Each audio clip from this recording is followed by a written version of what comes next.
माजी शिक्षण मंत्री कमल किशोर कदम यांच्या MGM महाविद्यालयात एक धक्कादायक प्रकार घडलेला आहे। सेवानिवृत्त कर्मचाऱ्यांनी महाविद्यालय परिसरात स्वतःवर पेट्रोल टाकून आत्मदहन करण्याचा प्रयत्न केला। शुक्रवार दुपारी ही घटना घडली। सुनील कुलकर्णी असं कर्मचाऱ्याचं नाव असून यात ते 80% जळाल्याची माहिती आहे। नांदेडमधील महात्मा गांधी मिशन संचलित MGM कॉलेजमध्ये सिव्हिल विभागातील सेवक म्हणून कार्यरत असलेले सुनील कुलकर्णी हे 2 वर्षापूर्वी सेवानिवृत्त झाले होते।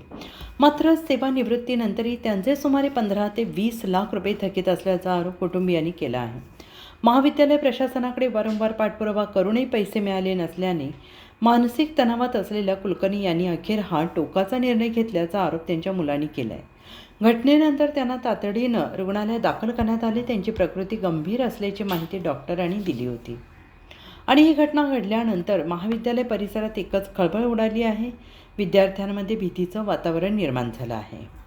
शुभम कुलकर्णी आहे।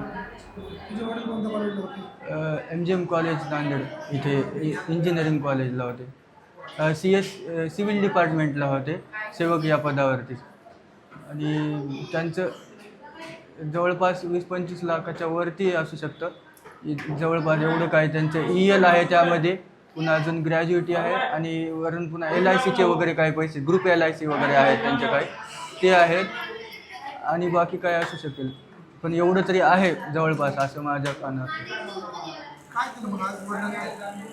तर त्यांनी आत्मदहन करून म्हणजे स्वतःला जाळून घ्यायचा प्रयत्न केला। म्हणजे जवळपास बरंच 80% वाढले गेले त्यांचे।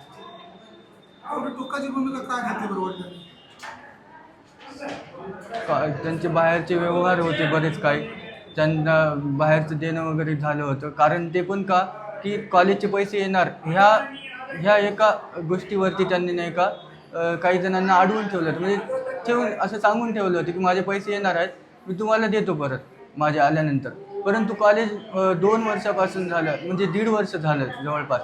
किती वेळेस तरी त्यांनी लेटर देऊन पाहिलं, निवेदन देऊन पाहिले, इकडे आयुक्तालयापर्यंत जाऊन आले। सुनील कुलकर्णी हा आमच्या महाविद्यालयातील निवृत्त कर्मचारी आहे। सुनील कुलकर्णी यांना पेन्शन सुरू झालेलं आहे। सुनील कुलकर्णी यांना PFचे पैसे भेटलेले आहेत।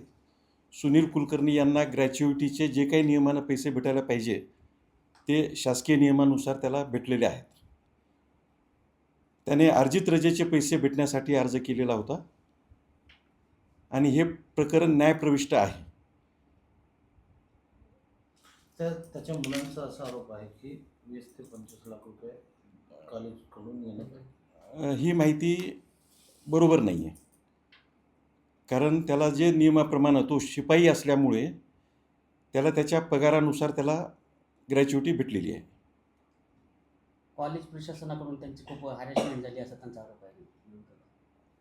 आता यालाच तर मला असं वाटतं की त्याला जे काही फायदे भेटायला पाहिजे त्याच्या 80 ते 90% त्याला सगळं भेटलेलं आहे।